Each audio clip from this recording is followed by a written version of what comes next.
አለኝ አኬ ተጻፋላችሁ እንዳታስወርደኝ የተጻፋላችሁ ትምህርት ማን ያስገባው እንዳታስወርደኝ የተጻፈ ትምህርት አላችሁ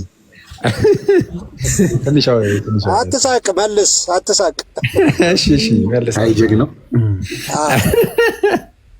ሳቅ በፈለከው ሰሞኑን እየሳቅ ነው አይጀግ ነው እርፍ ጭራሽ አንዴ ሚዩት አድርጎ የተጻፈ ትምህርት አላት ኦርቶዶክስ ሚዩት አድርጎ አንዴ አናግረኝ እሺ አንዴ ሚዩት አድርጎ ታዲያ ያ ሁሉ የአባቶች ትምህርትና ምንድነው የነ ጳውሎስ ትምህርት የነ ማቴዎስ ማርቆስ ሉቃስ ዮሐንስ ትምህርት የነ ጴጥሮስ ትምህርት ታዲያ ዝም ብሎ እንደው አየር ላይ ዝም ብሎ ብትን ብሎ ያለ ነው እንዴ? በጽሁፍ ደረጃ በመጽሐፍ ቅዱስም በአባቶችም አለን።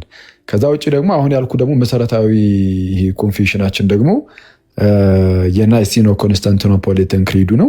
እሱም በጽሁፍ ደረጃ አለው። ሁሉን የፈጠረ አንድ አምላክ በሚሆን በእግዚአብሔር አምናለሁ የሚለው በዓለም አቀፍ ጉባኤ ደረጃ ነው ራሱ እሱ እኮ የተደነገገው ቁጭ ያለው እና እሱ አለው እና ፕሊዝ ማርያም ይበልጣሉ ከታምረ ማርያም ይበልጣሉ እነሱ እነማን የጸሎት ሃይማኖትና አዎ መጽሐፍ ቅዱስም የአባቶቹም ትምህርት ከታምረ ማርያም ይበልጣሉ።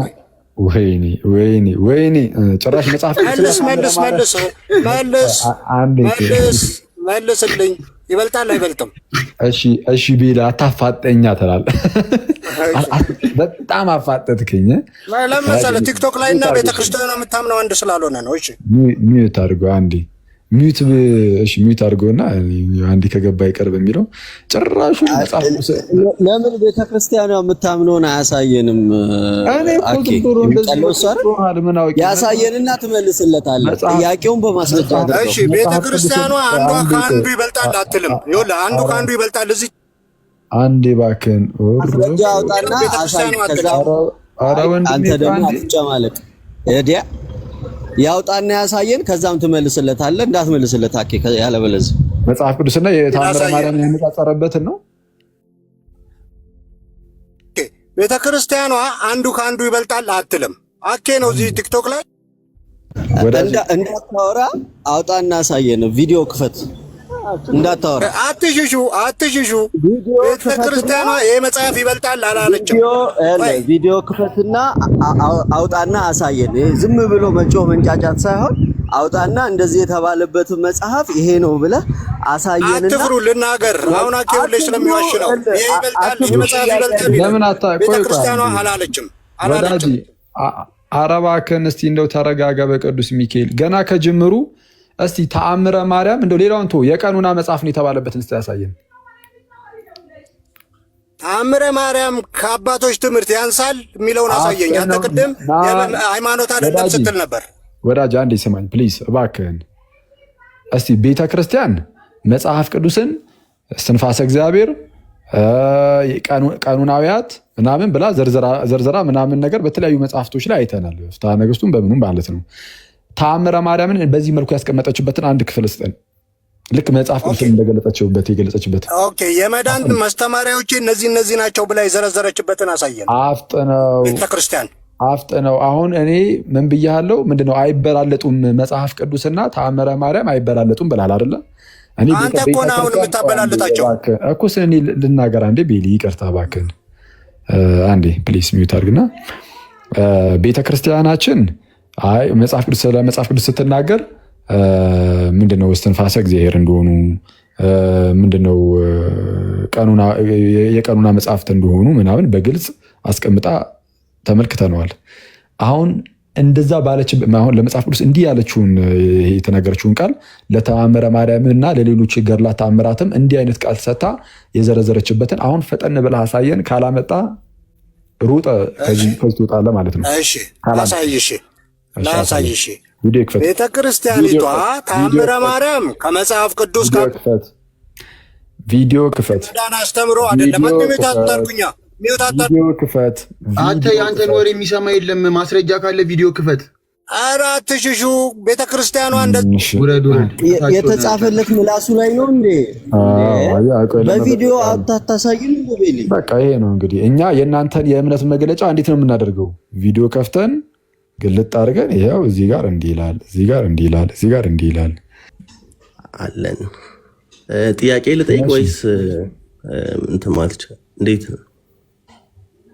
እሺ የገባው ጥያቄ ልጠይቅ ነው ወይስ አሁን ቅድም እኛ ኢየሱስን እየተከተላችሁ እንዳልሆነ ማሳያ አለን ብለን ልናሳይ ነው እና እሱን እንድናሳይ ፈቃደኛ ነህ? አዎ ይቻላል። ሁለቱንም ማድረግ እንችላለን። እሺ አሁን ቅድም ተነስቶ በነበረው ላይ አስቀድሜ ያንተን እይታ ልመልከትና እይታ ለየት ያለ ከሆነ ከመጽሐፍ ቅዱስ በማስረጃ አድርጌ መለስ ለማድረግ እሞክራለሁ ማለት ነው። ጥምቀት ለድህነት ብሎ ጌታ ኢየሱስ አስተምሯል አላስተማርም? ጥምቀት ለድህነት መሆኑ እሺ አይ እሱ ነገር ላይ ነው አንዱ ምናልባት ልጠይቅም ላብራራም የገባሁት። ጥምቀት ለድህነት ስትል ለምሳሌ አሁን ቅድም ያሳየው የሉተር አለ አይደል ካቴኪዝሙ እሱ ላይ ጥምቀት ለድህነት የሚሆንበትን ምክንያት ሲናገር ከቃሉ ጋር ጥምቀት ከቃሉ ጋር አብሮ ስላለ ማለትም አንድ ሰው አምኖ ማለት የቃሉ ያመነ የተጠመቀ የሚለውን ቃል ከውሃ ጥምቀቱ ጋር ስለተያያዘ ጥምቀት ያድናል የሚል ኮንክሉዥን ይሰጣል። ስለዚህ በዛ መልኩ በትክክል ያድናል። እንደዛ ማለት ጥምቀት ያድናል። ጥምቀት የሚያድነው ግን ውሃው ማለት ማቴሪያሊስቲክ የሆነ ውሃው ሳይሆን የሚያድነው የእግዚአብሔር ቃል ስላለበት እሱም እምነት ደግሞ ስላለበት ማለት ነው። ከዛ የተነሳ ያድናል። በዛ ምናለው ውሃው ልክ ጥምቀት የሚሆነው ከእግዚአብሔር ቃል ጋር ሲጣመር ነው ይላሉ ተር ከዛ በኋላ ውሃው ራሱ አንድ ጥምቀት ከሆነ በኋላ ውሃው ራሱ ኖርማል ውሃ አይደለም። ዝም ብሎ ይሄ ከጉድጓድ እንደሚቀዳ አይነት ውሃ አይደለም የሚሆነው። በነገራችን ላይ ከቃሉ ጋር ስለተጣመረ ውሃው ራሱ ይላል ሉተር መለኮታዊ ውሃ ይሆናል ይላል። መለኮታዊ ውሃ የሚያደርገው ግን ቃሉ ነው አይደለ? አዎ ከቃሉ ጋር ስለተጣመረ ያ ውሃ መለኮታዊ ውሃ ህይወት የሚሰጥ ወይም የሚገኝበት ውሃ ምናምን እያለ ያስቀምጠዋል።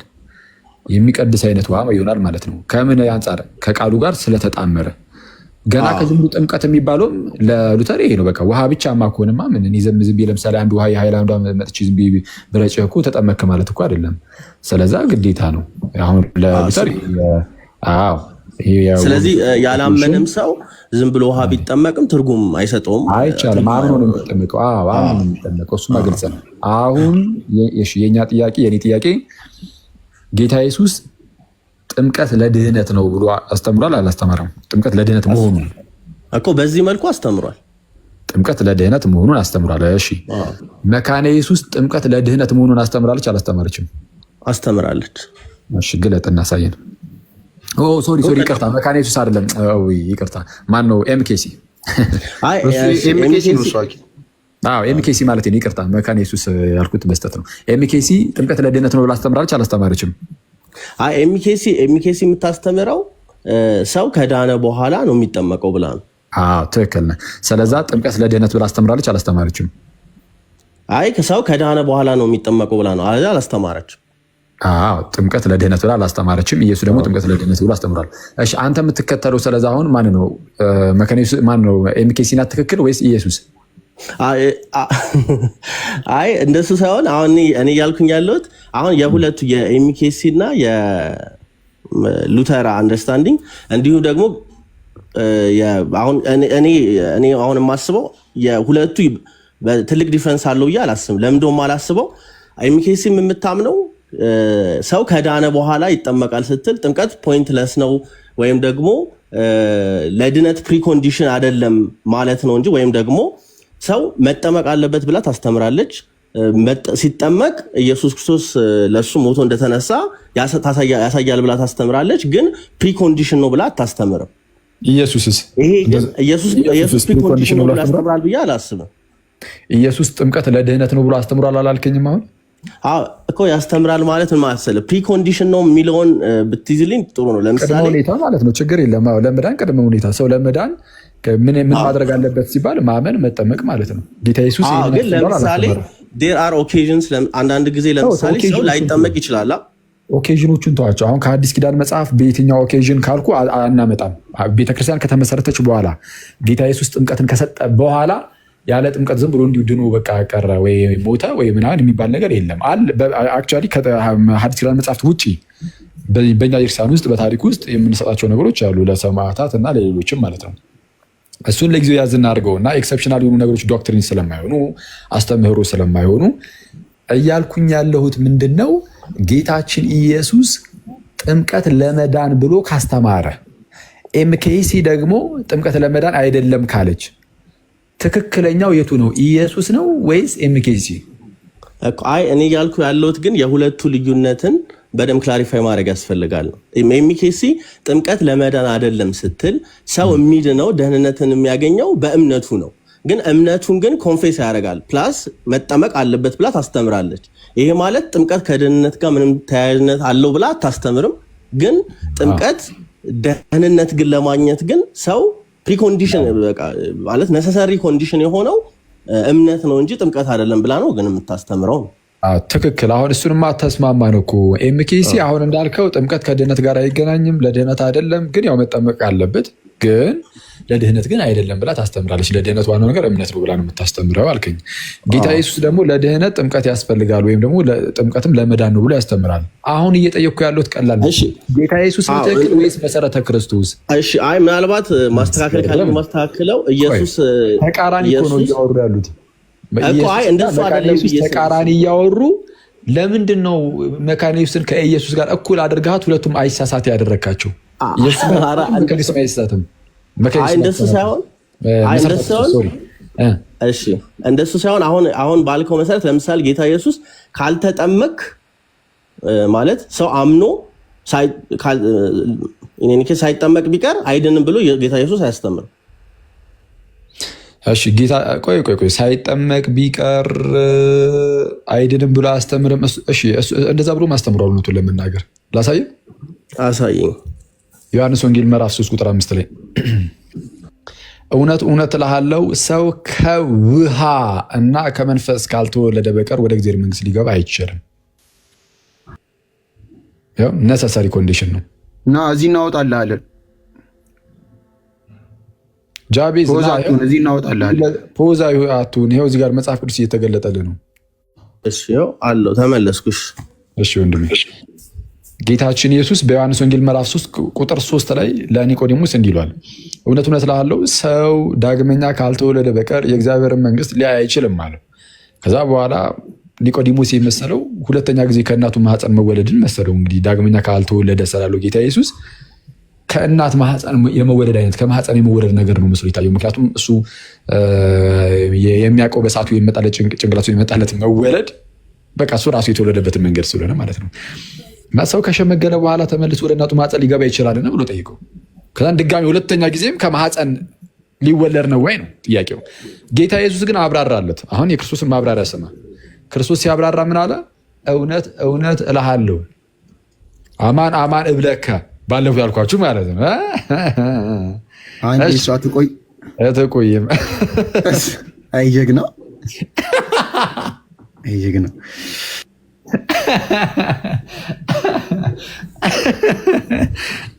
ጀግናው ኦኬ። ኢየሱስም መለሰ ኦኬ እንዲህ ሲል ለኒቆዲሞስ ነው የመለሰው። ኒቆዲሞስ ከላይ ምን አለ? ሰው ከሸመገለ በኋላ እንዴት ሊወለድ ይችላል? ሁለተኛ ጊዜ ማለት ነው። ሁለተኛ ወደ እናቱ ማህፀን ገብቶ ይወለድ ዘንድ ይችላልን አለው። ሁለተኛውም ከማህፀን ሁለተኛውም ልደት ዳግመኛ ልደትም ሲባል ከማህፀን መስሎት ማለት ነው። ጌታ ኢየሱስ ግን ኢየሱስ መለሰ እንዲህ ሲል ምን አለ? እውነት እውነት እልሃለሁ ሰው ከውሃ እና ከመንፈስ ካልተወለደ በቀር ወደ እግዚአብሔር መንግሥት ሊገባ አይችልም። አሁን ተመልከቱ። ይህቺ ቁጥር 5 ላይ ያለችው ቃል ማብራሪያ ናት። ጴንጤዎች ምን ያደርጋሉ? ማብራሪያውን ራሱን ድጋሚ ያብራራታል ይላል። ስለማይቀበሉ የጥምቀትን ትምህርት ጴንጤዎች ነው ያልኩት እንጂ ሌሎቹ ይሄ ሉትራኖቹ ምናምን አይደለም። ግን ጴንጤዎቹ እችን ድጋሚ እናብራራት የሚሉ ሰዎች አሉ። ጌታ ኢየሱስ ገና ከጅምሮ የሰጠው ማብራሪያ ነው። ኢየሱስ ያብራራው በቂያችን ነው። ሌላ ማብራሪያ ለእሱ አትስጡ እስቲ ማለት ቢያንስ መጀመሪያ እሱ የክርስቶስን ማብራሪያ እንቀበለው። ምንድን ነው ያለው? አይ ከማህፀን አይደለም። ታዲያ ከምንድን ነው? ከውሃና ከመንፈስ ነው። አለቀ። ከውሃና ከመንፈስ ነው። ሁለተኛው እንደዛ ካልተወለዳችሁ ከውሃና ከመንፈስ ካልተወለዳችሁ ደግሞ ወደ እግዚአብሔር መንግሥት ሊገቡ አትችሉም ብሎ ጌታ ኢየሱስ በግልጽ እንዲህ ተናገረ። ኧረ ተመለስ። ያነበኩት ስለሆነ ነው። እሺ ስለዛ ይኸው በግልጽ ጌታችን ኢየሱስ ያልተጠመቀ የእግዚአብሔር መንግሥት መውረስ አይችልም ብሎ አስተምሯል። ምናልባት ደግሞ ይሄ ጥቅሱ ስለሌላ ነገር ይሆን እንዲህ የሚያወራው ብለህ ካሰብክ ደግሞ ምን ታያለህ? ሐዋርያትን ተክተው የመጡ ክርስቲያኖች አሉ አይደለም? ልክ ሐዋርያት ሲያልፉ የሚመጡ ከራሳቸው ከሐዋርያት ሲማሩ የነበሩ ምናምን እነሱ ሁሉም በጥንት ያሉ ቤተክርስቲያን አባቶች ሁሉ ይህንን ጥቅስ ሲጠቅሱ የጠቀሱት ለጥምቀት ነው የጠቀሱት። ስለዛ ጥምቀት እንደሆነ ግልጽ ነው። መቼስ አሁን ይህንንም ብድግ አድርገን አይ ይህም የሚያወራው የኢየሱስንም ቃል ማለት ነው ካፉ ላይ ንጥቅ እያደረግን የኢየሱስንም ለሌላ ግለሰቦች እየሰጠን ማለት ለምሳሌ ለእነዚህ እንግዲህ ወይም አሁን ላይ ላሉ ጴንጤዎች ለጥምቀት አይደለም ይላሉ። በነገራችን ላይ ኢየሱስ ስለ ጥምቀት ያስተማረውን ካፉ ላይ ንጥቅ እያደረጉ በጌታ ከጌታችን ኢየሱስ አፍ ላይ ንጥቅ እያደረጉ ክርስቶስ ለጥምቀት ያስተማረው ራሱ አላስተማረም ብለው ይክዱታል። እና ለማንኛውም መልስ እንትን ማለት ይቻላል ይቻላል በሚገባ ይሄው ኢየሱስ ያለ ጥምቀት የእግዚአብሔር መንግስት አይገባም ብሏል። አይ እኔ መጠመቅ ልክ እኮ ነው። አሁን ለምሳሌ ከውሃም ከመንፈስ መጠመቅ ያስፈልጋል ሰው ለመዳን የሚለው ትክክል ነው። ግን አሁን እሱንም ስጠቅስ ከዛ ደግሞ እኔ ለማየት ሞክራለሁ። ለምሳሌ ከሐዋርያት ቀጥሎ አሁን ያልካቸውም ሲጠቅሱ ጠቅሰውታል። ልክ ነው ከጥምቀት ጋር በተያያዘ ግን ጥምቀትና ድህነትን ሲያገናኙ ለምሳሌ ምሳሌው ትክክል ካልሆነ አስተካክላለሁ። ግን ለምሳሌ አሁን አንድ ሰው ሲያገባ ማለት ነው ጋብቻ ቀለበት ያደርጋል አይደል? ቀለበት ሲያደርግ አንድ ሰው አገባ የምንለው ሄዶ መድረኩ ላይ ኦር ምናምን ወይም ሲፈርም ሲደመር ቀለበት ሲያደርግ ማለት እንችላለን አይደል? አንድ ሰው አገባ የምንለው ቀለበት ያደረገው ሁሉ አላገባም። ግን ቀለበት ማድረጉ ትርጉም የሚሰጠው እዛ በአፉ የሚናገረው ነገር ነው። ስለዚህ ለማግባት ቀለበት ማድረግም ከዛ ደግሞ ፕሮሚሱን መናገርም አስፈላጊ ነው። ይሄ ማለት ግን ሰው ኢን ኤኒ ዌይ ወይም ለምሳሌ ሰው ለማግባት ቀለበት ማድረግ አለበት እንላለን። ግን ቀለበት ሳያደርግ ቢቀር ኖርማል ነገር አይደለም፣ ማድረግ አለበት። ግን ቀለበቱን ሳያደርግ ቢቀር ኢን ኤኒ ኬዝ ግን አላገባም ግን ማለት አይደለም። ስለዚህ መሰረተ ክርስቶስም እና ጥምቀትን እንደ ምልክት የሚያዩት ሰዎች ሲናገሩ እንደዚህ ማለታቸው ነው። አይ አይደለም። እነሱ ጭራሽ የእግዚአብሔር ጸጋ በዚህ በሚታዩ በእንደዚህ በሰዋዊ በውሃ ምናምን ነገሮች ውስጥ አይመጣም፣ በእምነት ብቻ ነው የሚገኘው የእግዚአብሔር ጸጋ ብሎ ጸጋን እንቀበላለን በጥምቀቱ ይላሉ። የኢየሱስ ክርስቶስን ትእዛዝ ነው ይላሉ። ግን ምሳሌነት ነው እያሉ ያሉት ማለት ምሳሌነቷ ነገሩ ሳይሆን ከነገሩ ጋር ያለው ቃል ነው። በጥምቀት ውስጥ የእግዚአብሔር ጸጋ እንቀበላለን ይላሉ። አዎ ያ ጸጋ ምን ያደርጋል? ምንድነው ጥቅሙ? ያ ጸጋ እኮ ያ ጸጋ ቅድም ያልናቸው ነገሮች አሉ። ወደ ቤተክርስቲያን ያ ጸጋ ለዳግም ልደት ይሆናል። ቆይ አንዴ፣ ያ ጸጋ ለዳግም ልደት ይሆናል። አዎ ለዳግም ልደት እኮ የሚሆነው ቅድም በተባባል ነው ማለት ነው። ለዳግም ልደት ቃሉ ስላለ ማለት ነው። አሁን እንደዚህ ያልከኝ ያለው የኤምኬሲ ነው የእናንተን ነው መሰረተ ክርስቶስ። ስለዛ መሰረተ ክርስቶስ ጥምቀት የእግዚአብሔርን ጸጋ መቀበያ ነው ብላ የምታስተምር ከሆነ የእምነት መግለጫዋን እንዲባለን። ግን የእግዚአብሔርን ጸጋ መቀበያ ነው ብላ የምታስተምር ከሆነ ተመልከቱ ወንድሜ፣ ያ የእግዚአብሔር ጸጋ ደግሞ ለዳግም ልደት ከሆነ እንግዲያውስ በጥምቀት ውስጥ የእግዚአብሔርን ጸጋ ስንቀበል ዳግም እየተወለድን ነው። ስለዚህ ጥምቀት ለዳግም ልደት ነው ብላ ታስተምራለች ማለት ነው። ግን አሁን ቅድም ያልኩህን ግን ታስተምራለች ማለት ነው። መጀመሪያ ይነጣጠላሉ ሳይሆን አሁን ከፋፍለህ ላሳይህና ግለጥለት። አንድ ነው የሚኬሲ ነው ግለጠው።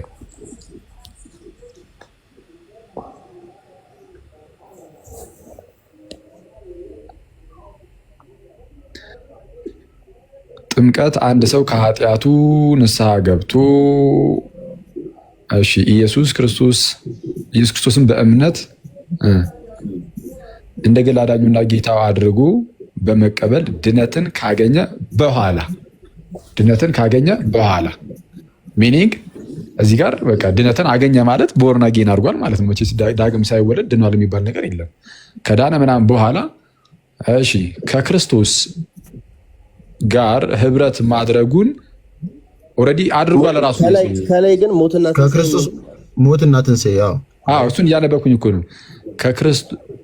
ከክርስቶስ ሞትና ትንሣኤ ጋር ይቅርታ ከክርስቶስ ሞትና ትንሣኤ ጋር መተባበሩን ልክ ኦልሬዲ ተባብሯል። እና ያንን አሁን መተባበሩን ማለት ነው መተባበሩን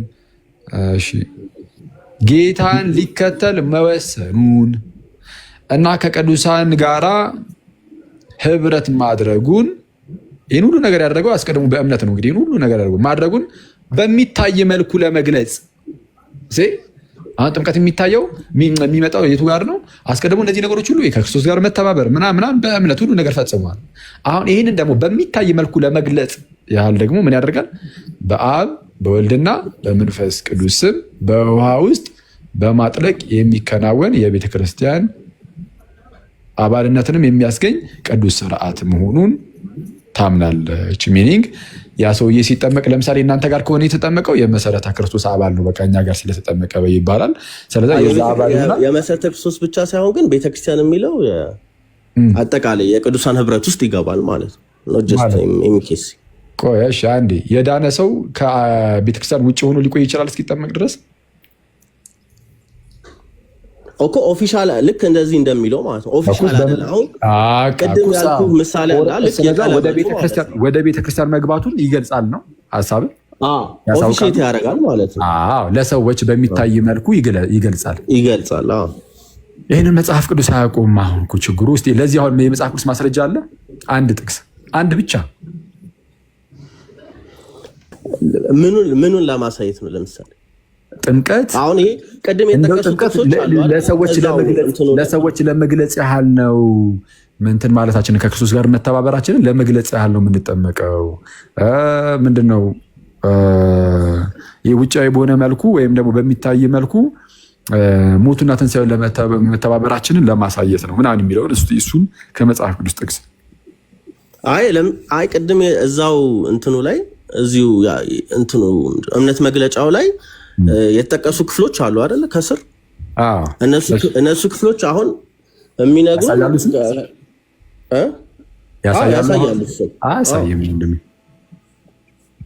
ያሳያሉ። ለምሳሌ በጥምቀት ከኢየሱስ ክርስቶስ ሞትና ትንሣኤ ጋር እንደምንተባበር ለምሳሌ 28 እኮ መጀመሪያ የሚጠቅሰው ሮሜ 6ን ጠቅሷል። ለምሳሌ ማቴዎስ 28ን ማስቀመጥ የሚጀምረው ከእሱ ከዓለም ወጥተው እንዴት የክርስቶስ እንደሚሆን የሚያሳየው ግልጽ የሆነ የድህነት ክፍል ነው። ግን ሮሜ 6 ላይ ይወጣለት ቆይድ ስለ ሞት ስለ ትንሣኤው የሚያወራውም ስላለ ይሄ ሮሜ 6ን ጠቅሷል።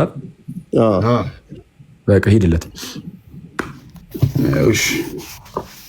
ግን በፕሊስ ጃቢዝ እንትን ስንል እንደዚህ አይነት ነገሮችን ስንመረምር ምናምን ለመዳን በሚሆን መልኩ የሆነ የእግዚአብሔርን እውነት ለማወቅ ካለን ጉጉት አንጻር ብቻ እናደርገው እንጂ እንደዚሁ ለመከራከር ያህል ብቻ እንዳናደርገው ፕሊስ። ቁጥር 3 ላይ ወይስ ከክርስቶስ ኢየሱስ ጋር አንድ እንሆን ዘንድ የተጠመቅን ሁላችን ከሞቱ ጋር አንድ እንሆን ዘንድ የተጠመቅን አታውቁምን ይላል። ከክርስቶስ ኢየሱስ ጋር አንድ እንሆን ዘንድ የተጠመቅን ይላል። ከክርስቶስ ጋር አንድ መሆናችንን ለማሳየት የተጠመቅን ይላል ወይስ አንድ እንሆን ዘንድ የተጠመቅን ይላል? እሺ ሌሎች ትራንስሌሽኖችንም ማንበብ ጥሩ ነው ግን እሺ ይቻላል። እሺ ወንድሜ ፖስት አደረግ እየጠፋ አይደለም። አዲሱ መደበኛ ትርጉም ክፈትለት። አዲሱ መደበኛ ትርጉም የራሳቸው የፕሮቴስታንቶች ስለሆነ አዲሱ መደበኛ ትርጉምን የመጽሐፍ ቅዱስ ማህበር አይደለም እንዲያሳተመው አይደለም። የኢትዮጵያ መጽሐፍ ቅዱስ ማህበር አላሳተነም። ፕሮቴስታንቶች ናቸው ያሳተሙት። ግለጠው አዲሱ መደበኛ ትርጉምን ይሆን ያለክ እንዲ እንትን አለ የአዲሱ መደበኛ ትርጉም አይዮኒ እዚህ ፒሲ ላይ አለኝ። ባህር የለኝም ላወጣለትና በቃ አወጣለት። እሺ እና ሮሚ 6 ላይ ምን እንደሚል ነው በሌላ ትራንስሌሽን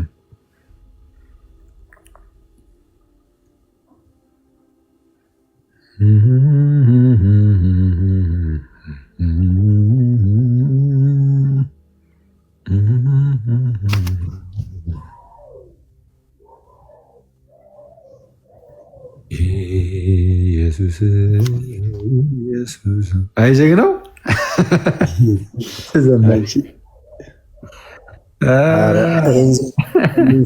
ሰላም ብንባባል ይሻላል። ሰዎች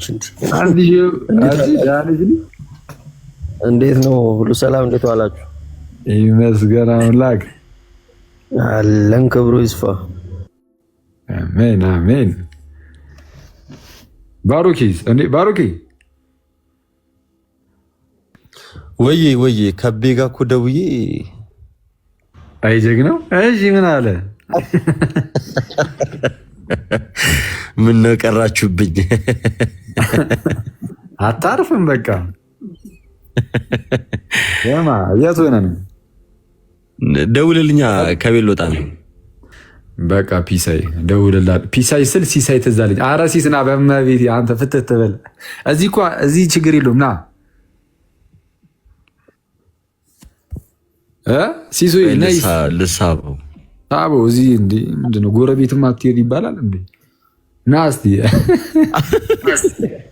አንተ ልጅ ና ችግር የለውም። የእሱ ቸርች ነው እኮ አሁን እየተመታች ያለችው። ምን ነው አይገባም፣ ግደለው።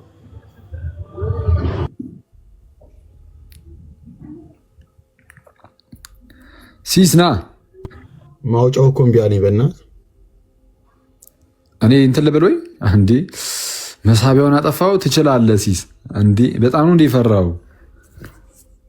እንትን ኢንቫይት እንዳታደርገው አድርጎታል። ታውቃለህ አንተ ባህር ነው እንዴ? ያለቀቅ ባህር ላይ የለኝም ግን ማውጣት እችላለሁ። እኔ እንትን ፒሲ ላይ ማውጫው በጣም ቀላል ነው። እኔ ቆይ ያንተ ቀላል ነው መሰለኝ። እኔ አረ የኔም ነበር እኮ ሮሜ ምናምን ብለህ ስጽፍ ይመጣ ነበር። እኔ ጋር አረ ሳልጽፍ ያመጣል። ቆይ አንዴ ወደ ራሴ ክፍል ልሂድ።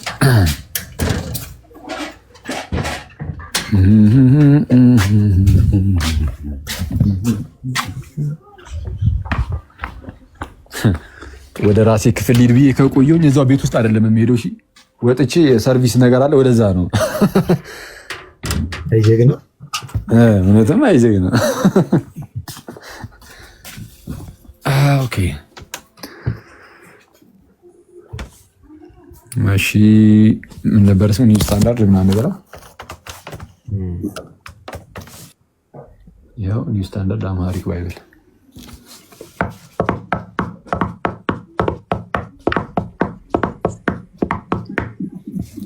አይ በዚሁ በቃ ዮኒ ተበልተሻል። በእንግሊዘኛ ነው የተጻፈው። ያው አዲስ ኪዳን አረብ አማርኛ አለ። ኧረ አንተሽ ያው ሮሚ ምዕራፍ 6 ታወጣው ዮኒ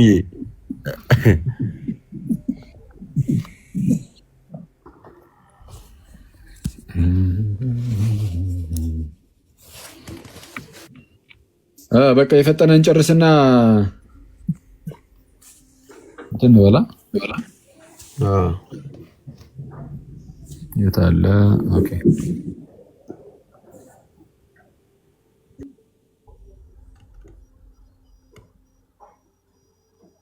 በትልቁ ታደርገኝ ወንድማችን።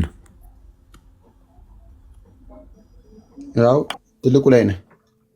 ያው ምዕራፍ 6 እንግዲህ ምን እንላለን? ጸጋ እንዲበዛ ኃጢአት እየሰራን ኑርን? ከቶ አይሆንም። ለኃጢአት ሞተናል። ታዲያ እንዴት አድርገን ከእንግዲህ በእርሱ እንኖራለን?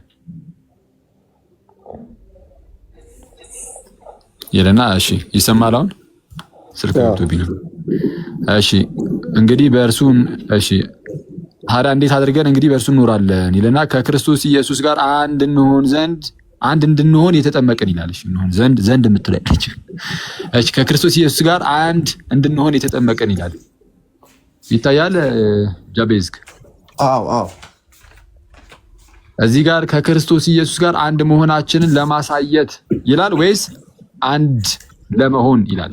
አንድ ለመሆን ወይስ መሆናችንን ለማሳየት? አንድ እንድንሆን ይላል። ስለዛ ከጌታ ኢየሱስ ጋር አንድ የምትሆነው በጥምቀት ነው ወይስ በጥምቀት አንድ መሆንህን የምታሳይበት ነው? አሁን እኮ ሁለቱ ግን የሚቃረን ነገር አይደለም።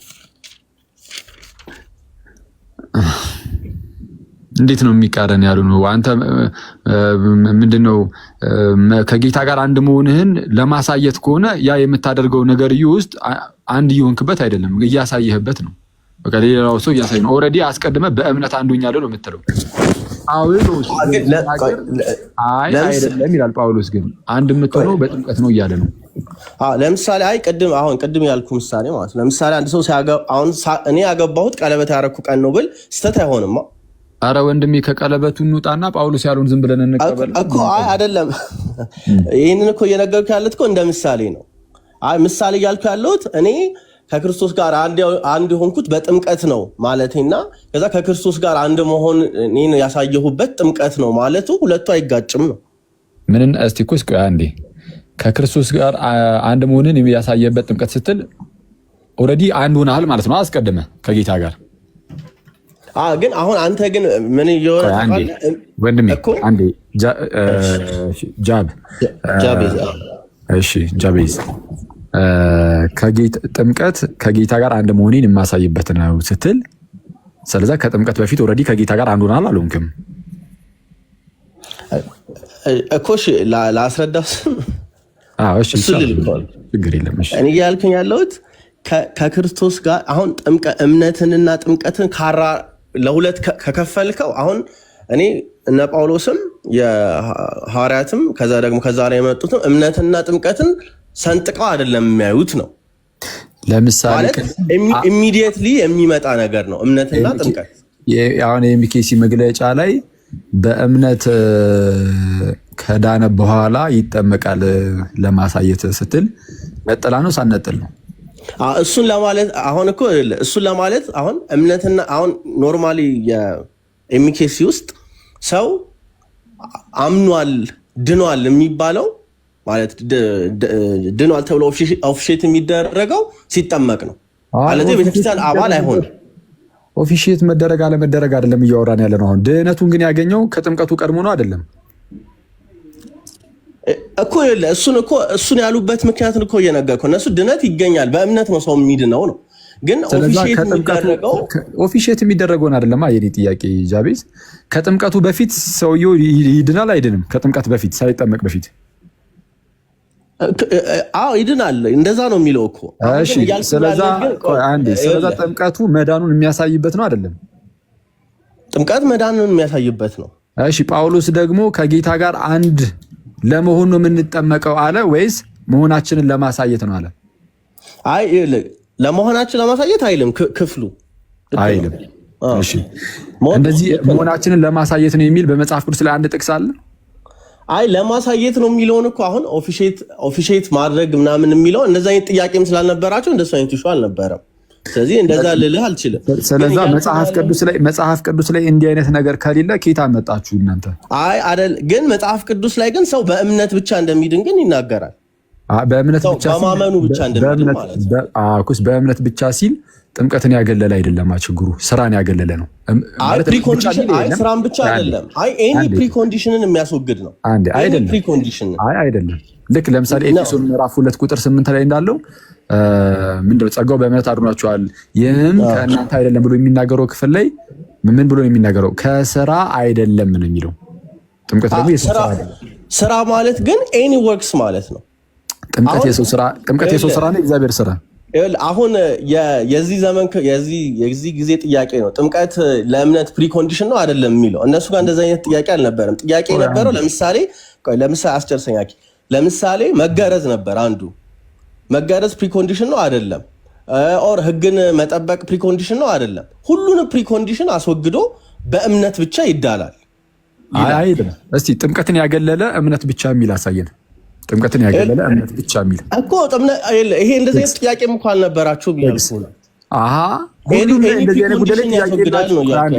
እንደዚህ አይነት ጉዳይ ላይ ጥያቄ የላቸውም። ታዲያ ጥያቄ ሳይኖራቸው ቀርቶ ከዛ በኋላ ምንም ባላሉበት ጉዳይ ላይ የቤተክርስቲያን አባቶችም አሁን አንተ እንደምትለው ሳይሉ ቀርተው ድንገት አንተ መተህ ይህንን የምትለው ኧረ ማነህ እኮ ነው እየተባለ ያለው እንዴ? መጽሐፍ ቅዱስ ላይ ጥምቀት መዳናችንን የምናሳይበት ነው ካላለ፣ በተቃራኒው ለመዳን ነው ካለ፣ እንደውም ቃል በቃል ጥምቀት ያድናል ካለ መቀበል የሚገባን ጥምቀት ያድናል፣ ጥምቀት ለድህነት ነው፣ ጥምቀት ለዳግም ልደት ነው፣ ጥምቀት ለኃጢአት ስርየት ነው ስለተባለ ጥምቀት ለሐዲስ ልደት የሚሆን መታጠብ ነው ተብሎ በዚህ መልኩ እንግዲህ ጥምቀት በዚህ መልኩ ከተገለጸ ዘን ምንድነው የራሳችንን አይነት አገላለጽ ይዞ መጥቶ አገላለጽ ብቻ አይደለም የራሳችንን አስተምህሮ ይዘን መጥተን አይ ጥምቀትማ ለመዳን ሳይሆን መዳናችንን ለማሳየት ነው። ለምንድነው መጽሐፍ ቅዱስን ማንከተለው? አሁን እንመለስ አንዴ እኮ ጳውሎስ ጥምቀት ከጌታ ኢየሱስ ጋር አንድ የምንሆንበት ነው ብሎ አስተምሯል አላስተማርም? አንድ የምንሆንበት ነው ብሎ አስተምሯል። ግን ጳውሎስ ደግሞ በእምነት ብቻ ነው ምንድነው ብሎ አስተምሯል። እስቲ አንድ ጥቅስ አምጣ እስቲ። አሁን የጠቀስከው ኤፌሶን ምዕራፍ 3 ኤፌሶን በእምነት ብቻ አይልም፣ በእምነት ነው ይላል። በእምነት ሌላ ፕሪኮንዲሽን የለውም። ቆይ አንዴ ከምን አግልሎ ነው በእምነት ነው ያለው? ከማንኛውም ስራ ከእምነት ውጭ ከሚደረግ ከማንኛውም ነገር አይደለም። ከማንኛውም ስራ አይደለም የሚለው ከእናንተ አይደለም ስለሚል ከኛ ስራ ነው ከሰው ስራ አይደለም ነው እንጂ የእግዚአብሔርን ስራማ የሚቃወም አይደለም እንዴ። ከእግዚአብሔር ስራ ውጪ ነው እንደሚያድነው? አይ ከእግዚአብሔር ስራ ውጪ ሳይሆን እኮ የእግዚአብሔር ስራ እምነት ነው። በእምነት ክርስቶስ በሰራው ስራ ይቻ ይዳናል። ጥምቀት የእግዚአብሔር ስራ አይደለም ብለህ ነው የምታምነው? ጭራሽ አይደለም። እንደዛ አልኩም እኮ። ጥምቀት የእግዚአብሔር ስራ ነው የሰው ስራ ነው? ቆይ አንዴ ጥምቀት የእግዚአብሔር ስራ ነው የሰው ስራ ነው? ጥምቀትን የሚያደርገው ሰው ነው የሚያደርገው። አዎ ማን ነው? ሰው ነው። ግን ሲጠመቅ ሰውየው የሚጠመቀው ግን በአብ በወልድ በመንፈስ ቅዱስ ስም ስለሆነ ይህ ስራው የጥምቀት ስራ የማን ስራ ነው? ይህንን እንዲያደርግ ያዘዘው ማለት ነው። እንደሱ ማለት ነው። ያዘዘውም ጌታ ነው። የምንጠመቀው በእግዚአብሔር ስም ነው። ያዘዘውም ጌታ ነው። የተጠመቅነው በእግዚአብሔር ስም ነው። በእግዚአብሔር ስም መጠመቅ ደግሞ በራሱ በእግዚአብሔር መጠመቅ እንጂ ሌላ በማንም አይደለም። በነገራችን ላይ ሰው በመንፈሳዊ እይታ ስናየው ይህ ስራ የእግዚአብሔር ነው አይደለም። አውጣለት ላርጅ ካቴኪዝም አንዴ ና ላሳየው እንዴት እንደሚል ላርጅ ካቴኪዝም የትኛው አሁን ቅድም ያወጣሁት ነው እዛው። አዎ ላርጅ ካቴኪዝም 4ኛው ክፍል ላይ ያወጣ።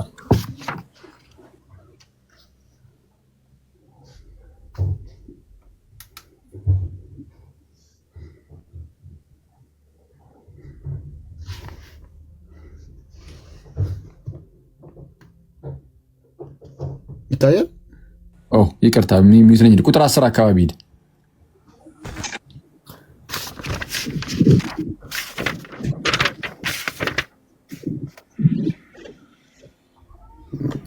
በሰፊው አድርጋ የራስህን ቁጥር 10 ይኸው እስቲ አንብብልን። በእግዚአብሔር ስም መጠመቅ በሰዎች ሳይሆን በእግዚአብሔር በራሱ መጠመቅ ነው። ሂድ። በሰዎች እጆች የሚከናወን ቢሆንም በእውነቱ የራሱ የእግዚአብሔር ስራ ነው። የማን ስራ ነው?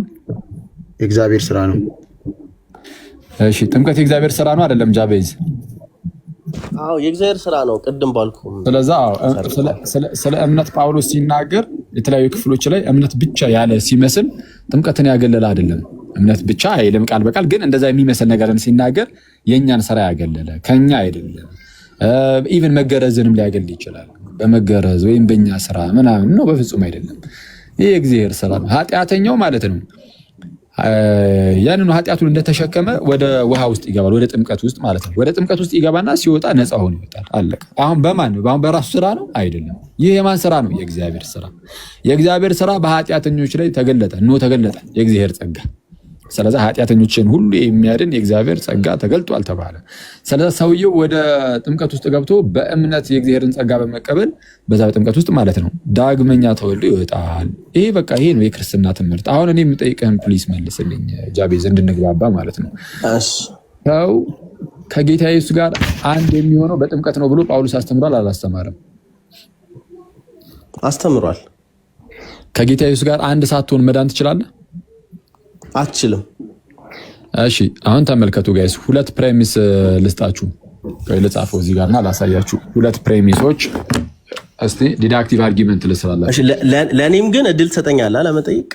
እሺ እኔንማ ትጠይቀኛለህ፣ ችግር የለም። ብቻ አንተ በቅንነት ነው እንጂ ደስ እያለኝ።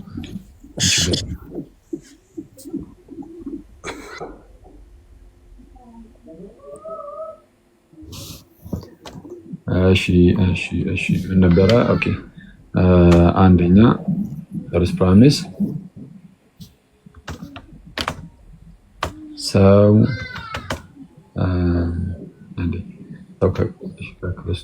ከክርስቶስ ጋር አንድ በጥምቀት ነው።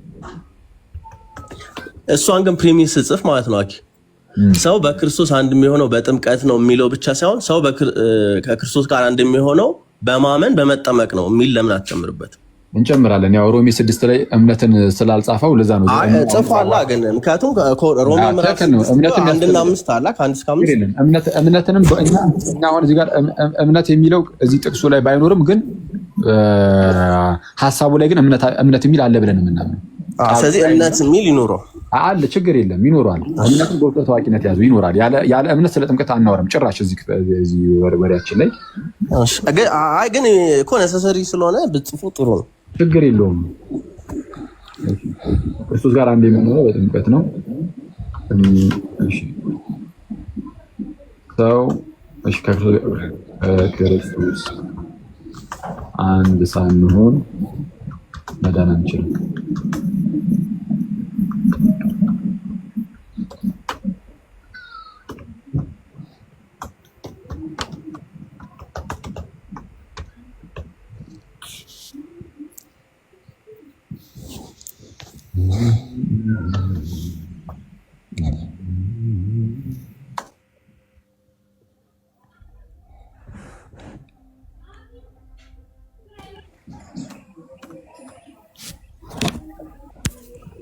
እሺ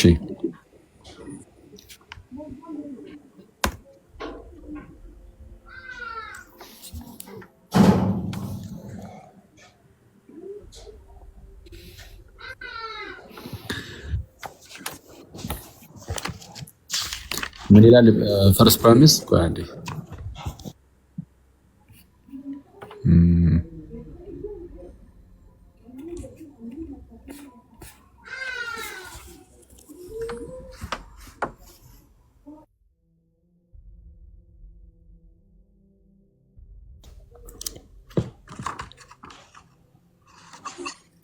እሺ ምን ይላል?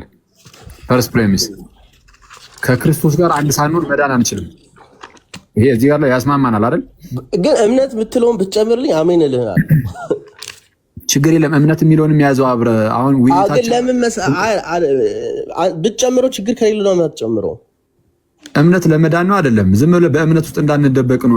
ጥምቀት የሚለው ሳይነካ ዝም ብሎ በእምነት ብቻ ውስጥ ሁለቱንም ማድረግ እኮ ይቻላል። ታዲያ ምን ችግር አለ? አይ አይደለም አኪ አሁን ፕራይሜሲዎች እኮ በእምነት ቢሰራ ኖሮ ጥምቀትን ጨምርልኝ አትልም ነበር አንድ? አዎ ሌላው ነበር ቅዱስ ሚካኤልን አሁን ለምሳሌ እምነት ያድናል እምነት ለድህነት ነው ብዬ ባስቀምጥልህ ጥምቀትን ጨምር ትላለህ? አዎ ኦፊሼት ማድረግ አለብህ በጥምቀትን። አይ ኦፊሼት ማድረግ ያለው የሚል ጥቅስ የለም። ማይ ብራዘር እንደው በጌታ ወደ መጽሐፍ ቅዱስ ሐሳብ ተመለስ። እንዴ ወጣት አይደለም እንዴ? በጌታ ስም እንዴ መጽሐፍ ቅዱስ እስቲ ቆይና ምሳሌ ኦፊሼት ማድረግ ማለት በምሳሌ የሚናገር ጥቅስ አለ። ምን በምሳሌ ጥምቀት ምሳሌ እንደሆነ የምን ምሳሌ? የእምነት ማመናችን ከኃጢአት መዳናችንን ለምሳሌ አንደኛ ጴጥሮስ 3:21 እስቲ ማመናችንና ከኃጢአት መዳናችን ምሳሌ ነው የሚል እስቲ ያሳየን። ለምሳሌ አንደኛ ጴጥሮስ 3:21 ላይ እና እዛ ላይ ከኃጢአት ለመዳናችን ምሳሌ ነው ይላል ጥምቀትን። አዎ አረ እንደው በቅዱስ ሚካኤል አይ ይኸውልህ ተረድተኸኝ እኮ ሀሳቡን እንትን ማድረጉ ችግር የለውም። አይልም አጃቢ እዛ ላይ የሚለው ስለብ በኖህ ሰዓት ስለነበረ ውሃ አንስቶ ያንን ውሃ ነው ምሳሌ የሚለው። ለዛ ያ ውሃው ፕሮቶታይፑ ነው ለዛ ለውሃው። አሁን አንተ ደግሞ ይኸውልህ ጥቂቶች ማለትም 8 ነፍስ በውሃ የዳኑበት መርከብ ሲዘጋጅ ብሎ የሚጀምረውን አይደል የምትለኝ ቁጥር 20 ላይ ያለው ጴጥሮስ 3:20 ላይ ጥምቀት አሁን ደግሞ ምሳሌ ሆኖ ያድነናል የሚለው ከኃጢአት ለመንጻታችን ምሳሌ ሆኖ አይልም። እስቲ አውጣና አሳየን በጌታ ስም። እኔ ለምን እንደዚህ መጽሐፍ ቅዱስን እንደዚህ በስማ ቁጥር 21 ላይ እስቲ ከኃጢአት ለመንጻታችን ምሳሌ ሆኖ የሚለውን እስቲ ያሳየን። የምን ምሳሌ? ይህም ውሃ አሁን የጥምቀት ምሳሌ ሆኖ ያድናቸዋል። ይህም የሰውነትን እድፍ በማስወገድ ሳይሆን በንጹህ ሕሊና የእግዚአብሔር ፊት የሚቀርብ ማማፀኛ ነው። የሚያድናችሁም በኢየሱስ ክርስቶስ ትንሣኤ አማካኝነት ነው ይላል። ምን የሚያድናችሁ? ጥምቀት ምሳሌ ሆኖ አዲሱ መደበኛ ነው እያነበብክ ያለው። ትክክል ነው። አዎ ተው ችግር የለውም ይሁን። አዲሱ መደበኛ ትርጉም ይሁን ተው። ጥምቀት ለኃጢአት ስርየት ምሳሌ ነው የሚለውን አሳየን እዚህ ጋር እኮ። የሰውነት እድፍ ማስወገድና በንጹህ ሕሊና እግዚአብሔር ፊት የሚቀርብ መማፀኛ ነው ምን ማለት ነው? ምሳሌ ነው የሚለው ለምኑ ነው? እዚህ ጋር የምን ምሳሌ ነው ይላል?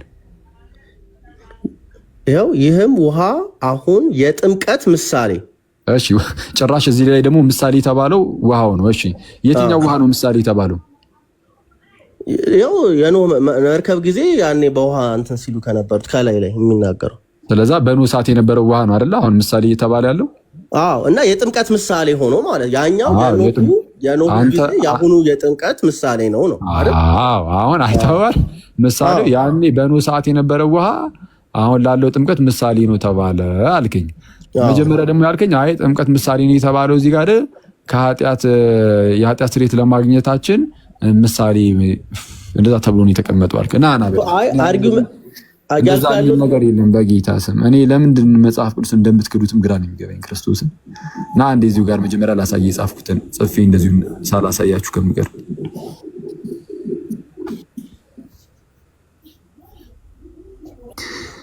ከክርስቶስ ጋር አንድ ሳንሆን መዳን አንችልም። እዚህ ላይ ትስማማለህ? አዎ ከክርስቶስ ጋር አንድ የምንሆነው በጥምቀት ነው። እዚህ ጋር ትስማማለህ? አምነን በመጠመቅ ነው። አዎ ጳውሎስ ለምሳሌ በጥምቀት ብሏል ማለት እምነትን ሳይጨምረው ሲጽፈው ካልተከራከረ እምነትን ሳይጨምር አላለም። ይሄው ሮሜ 6:3 ላይ ወይስ ከክርስቶስ ኢየሱስ ጋር አንድ እንሆን ዘንድ የተጠመቅን ይላል እኮ። ኮንቴክስቱን ስታነብ ከ1 እስከ 5 በእምነት እንደሆነ ይናገራል። ስለዚህ አሁን ከኮንቴክስቱ አንፃር ዝም ብለህ ተረዳውና የኔንም እምነትን አውጥቼ አይደለም እያወሩ ያሉት። ስለዚህ አይ ፉል ኮንቴክስቱን ካልኩኝ ችግር የለም።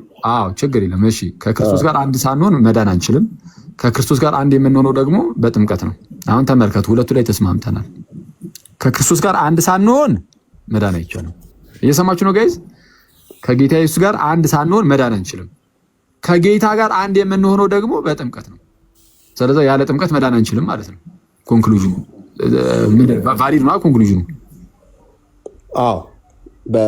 በእምነት የምትለውን ጨምሬ በውስጥ ታዋቂነት በቃ ያለ ጥምቀት መዳን አይችልም። እግዚአብሔር ያክብረን። እናመሰግናለን። ያለህባት መሰረተ ክርስቶስ ግን ሰው ከዳነ በኋላ ነው የሚጠመቀው ስለሚል ተጥነች። ከዚህ በላይ እንግዲህ ያን ያህል አስፈላጊም አይደለም፣ ሰዓት መውሰድ ነው የሚሆንብን። በውስጥ ከቻልክ አውራኝ። አይ ጥያቄ ብቻ ጠይቄ ልውረድ። እሺ ወንድሜ። እሺ የመጀመሪያው ነገር እዚህ አሁን በእምነትና ጥምቀት በሚለው ከዛ ምናልባት ለሌሎችም ሳክራመንቶች አብሮ የሚሄድ ነገር ነው ብዬ አስባለሁ። አሁን አንድ ሰው ለምሳሌ ኤክሰፕሽኖች እንዳሉ በቃ ተግባብተናል አይደል? እሱ የታወቀ ነው ብለሃል አይደል? ማለት በኤክሰፕሽን ለምሳሌ ሰዎች ላይጠመቁ በሚችሉበት ጊዜ እኔ ኬስ ግን አምነው ካመኑ ሊድኑ ይችላሉ። አንዱ ይሄ ነው ኤክሰፕሽኖቹ። ዶክትሪን አይሰራም አውቃለሁ፣ በኖርማል ሰርከምስታንስስ ሳይሆን ኤክሴፕሽናሊ ግን ሰው መጠመቅ ሳይችል ቀርቶ በማመኑ ምክንያት ሊድን ይችላል። እሺ አንዱ ጥያቄ ነው። ሊድን ይችላል ወይ ነው? ይችላል ወይ? አሁን ግን ይሄ ወንድማችን እዚህ ችግር ላይ ነው ያለው። ቆይ ችግር የማይችልበት ችግር ላይ ነው ያለው። አሁን ምንድነው? እሱም ጥሩ ነው። አሁን ምንድነው? አሁን ዶክትሪን በእርግጥ አንመሰርትም በዚህ ብሎናል። አሁን ወንድማችን ይህንን ካለ ችግር የለም። አሁን አስተምህሮ ባንመሰርትበትም እንኳን አሁን በአስተምህሮ ደረጃ አሁን ቅድም እንዳልነው በቃ ያለ ጥምቀት መዳን አይቻልም፣ አለቀ። እሱ ላይ ደርሰናል። ግን ለምሳሌ አንድ ሰው አምኖ ግን ሳይጠመቅ ድንገት ቢሞት አጋጣሚ ቢሞት ሊድን ይችላል። ኦፍኮርስ መጽሐፍ ቅዱስ ላይ አሁን ቤተክርስቲያን ከተመሰረተች በኋላ ጥምቀት ከተሰጠ በኋላ እንደዚህ ነገሮች በግልጽ ባይቀመጡም እንኳን ግን ሊድን ይችላል ብለን ነው የምናስበው። ኦልሬዲ የምርም እንትን ካለ ማለት ነው። በተለይ ለምሳሌ ሰማዕታትን ማንሳት እንችላለን። ሰማዕታት የደም ጥምቀት በሚለው ይህንን ነገር ተፈጽሞላቸው ስለምናይ ግን ይህ ነገር ግን ጥምቀት ላይ ለዘብተኛ እንድንሆን ያደርገናል። ጥምቀት ለድነት የሚለው ትምህርት ላይ አያደርገንም። ለምን? ለምሳሌ አንድ ህፃን ልጅ ተወልዶ ከማመኑ በፊት ቢሞትም ከማመኑ ከመጠመቁ ምናምን በፊት ቢሞትም የእግዚአብሔር መንግስት ድንገት ሊወርስ ይችላል። የእግዚአብሔር መንግስት ድንገት ቢወርስ ያ ህፃን ልጅ ኦኬ እምነት ለድህነት የሚለው ላይ ለዘብተኛ የሆነ አቋም ሊኖረን አይችልም። ገና ለገና ከማመኑ በፊት የእግዚአብሔር መንግስት ስለወረደ ብቻ ማለት ነው። ስለዛ ምን እያልኳችሁ ነው? ኤክሰፕሽናል የሆኑ ነገሮች ሊኖሩ ይችላሉ። ግን እነዛ ነገሮች ግን አስተምህሯችንን እንድናመቻምች ግን የሚያደርጉን ግን በፍጹም አይደሉም። እግዚአብሔር ያክብርልኝ። እንደዛ ነው ወንድሜ። ከቻልክ በውስጥ ሰላም። ሁለት የመጨረሻ ጥያቄ ሁሌ ታወሩ የመጨረሻ ነው። ሁሌ አይ ጀነራል እንትን ስለ ኦርቶዶክስ ተዋህዶ ለምሳሌ አስተምሮ አሁን ብዙ ጊዜ የሚነሱ ብዙ አስተምሮች አሉ አይደል? ባይዘይ ሁለቱም አርጊመንት ላይ ይሄ ከቅንነት የመነጨ ነው። አንተም እንደምትለው ለምሳሌ ከኦርቶዶክስ ተዋህዶ ውስጥ ያሉ ሰዎች አንዳንድ ጊዜ ከኦርቶዶክስ ተዋህዶ መሰረታዊ ወይም ኖርማል ትምህርት ባፈነገጠ ውጭ ሊናገሩ ይችላሉ። እሱን we don't consider them የኦርቶዶክስ ተዋህዶ አስተምሮ አይደለም። ስለዚህ በዛ አርጊው አናረግም ማለት ጥሩ። ልክ ፕሮቴስታንቱም ላይ እንደዛው እንደሆነው ማለት ነው። አሁን ጥሩ ለምሳሌ ያረካው አሁን እምነት መግለጫዎችን ነው የምናምነው። ስለዚህ ግለሰቦች የሚሉትን ነገር ሳይሆን እምነት መግለጫው ነው። እሱን ይዘን አሁን እኔ ማወቅ እንፈልገው የኦርቶዶክስን በቃ ትክክለኛ ማለት ትምህርት ሌላ ጋር ማንም ጋር ሳልሄድ የማገኘው እንዴት ነው? እሺ በአስተምህሩ ደረጃ ጸሎት ሃይማኖት ነው ዋና አስተምህሯችን እኛ። እሺ ጸሎት ሃይማኖት በዓለም አቀፍ ደረጃ የተደረገው ጉባኤ ላይ ማለት ነው የተደነገገው። እሱን በቃ አለቀ። እሱንና የእሱን ማብራሪያዎች መመልከት ነው አለቀ። በቀላሉ ሊካልክ ማለት ነው። አስተምህሯችን ይህንን ይመስላል። ከዛ በዘለለ ግን ቤተክርስቲያኒቱ ኦፊሻሊ በአቋም ደረጃ የምትሰጣቸው ትምህርቶች አሉ። ለምሳሌ ማንኛውም ሰው ሊጠመቅ ሲል 5 አዕማደ ምስጢራትን ተማር ይባላል። ስለዛ እንደነዚህ አይነት ነገሮችን አለቀ ካወቅ በቂ ነው።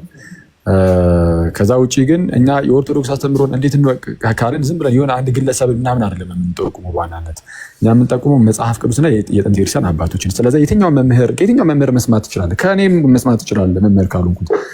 ግን ስትሰማ ግን እኔ አክሊል ከመጽሐፍ ቅዱስና ከአባቶች አድርጎ ካላስረዳ የቤተክርስቲያን ትምህርት አይደለም፣ የራሱ ነው። ዋና አስተምህሯችን ግን ጸሎት ሃይማኖት ስለሆነ እሱ ቀላል ነው ገብተህ ማየት ነው። እሺ ጸሎት ሃይማኖት ቴንክ ዩ አመሰግናለሁ። እሺ ወንድሜ አጠቃላይ መሰረታዊ ክርስትና ትምህርት ከፈለክ ደግሞ ጻፍልኝ አላ የኛን የመሰረታዊ ክርስትና ትምህርታችንን ከፈለክ ሰፋ ባለ መልኩ ይሰጣል። ጴንጤ ይገባና ያለ ማስረጃ ተጨቃጭቆ ተዳርቆ አሰልችቶ ለመውጣት ይሞክራል። ስለዛ ምንድነው ቤተክርስቲያናችን ተአምረ ማርያምን ከመጽሐፍ ቅዱስ ጋር አታነጻጽርም። አይደለም እኩል ልትል ንጽጽር ውስጥም አይገባም እንዴ። የትኛውም መጽሐፍ ቅዱስ ነው አለቀ። በጣም ትልቅ ቦታ ነው የሚሰጠው መጽሐፍ ቅዱስ በቤተክርስቲያን ውስጥ እና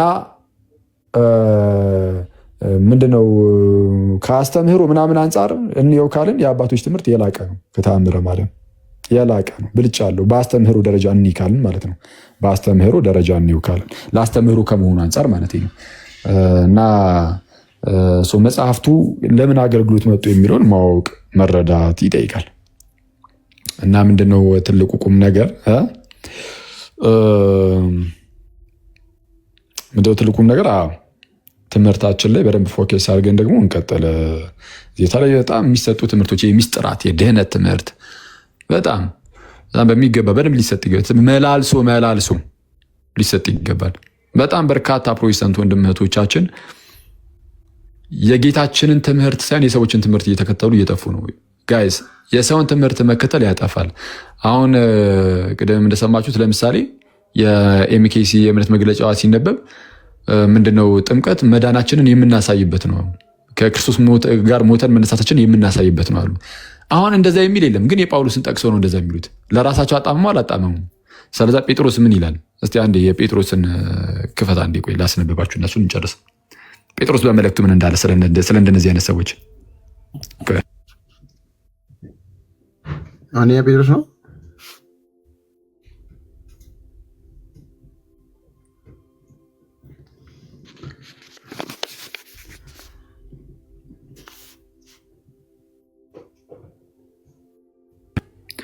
ሁለተኛ ጴጥሮስ ምዕራፍ 3 ላይ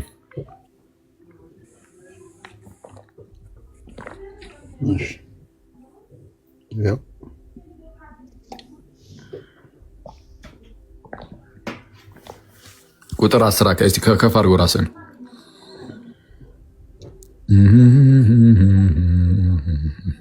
እሺ ዝቅ በል ወደ 13 አካባቢ 14 እስቲ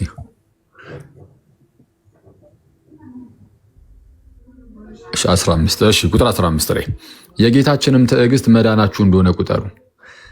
እንዲሁም የተወደደ ወንድማችን ጳውሎስ ደግሞ እንደተሰጠው ጥበብ መጠን ጻፈላችሁ። በመልእክቱም ሁሉ ደግሞ እንደነገረ ስለዚህ ነገር ተናገረ። ማን? የተወደደ ወንድማችን ማን? ጳውሎስ። እሺ በእነዚያ ዘንድ ለማስተዋል የሚያስቸግር ነገር አለ። ያልተማሩትና የማይጸኑትም ሰዎች ሌሎችን መጽሐፍት እንደሚያጣምሙ እነዚህንም ደግሞ ለገዛ ጥፋታቸው ያጣምማሉ። የትኞቹን? የጳውሎስን ጽሑፎች ጳውሎስ ጻፈላችሁ። እሺ እንደነዚህ አይነት ሰዎች በእነዚያ ዘንድ ለማስተዋል የሚያስቸግር ነገር አለና ያልተማሩትና የማይጸኑት ሰዎችም ሌሎችን መጽሐፍት እንደሚያጣምሙ እነዚህም ደግሞ ለገዛ ጥፋታቸው ያጣምማሉ። የጳውሎስን መልእክት የሚያጣምሙ ያኔም ከዛን ጊዜ ጀምሮም ነበሩ። እንግዲህ እናንተ ወዳጆች ሆይ ይህን አስቀድማችሁ ስለምታውቁ በአመፀኞቹ ስህተት ተስባችሁ ከራሳችሁ ጽናት እንዳትወድቁ ተጠንቀቁ። ነገር ግን በጌታችንና በመድኃኒታችን በኢየሱስ ክርስቶስ ጸጋና እውቀት እደጉ። ለእርሱ አሁንም እስከ ዘላለም ቀን ድረስ ክብር ይሁን አሜን ይላል እና እንደዛ ነው። በስመ አብ ወወልድ ወመንፈስ ቅዱስ አሐዱ አምላክ አሜን።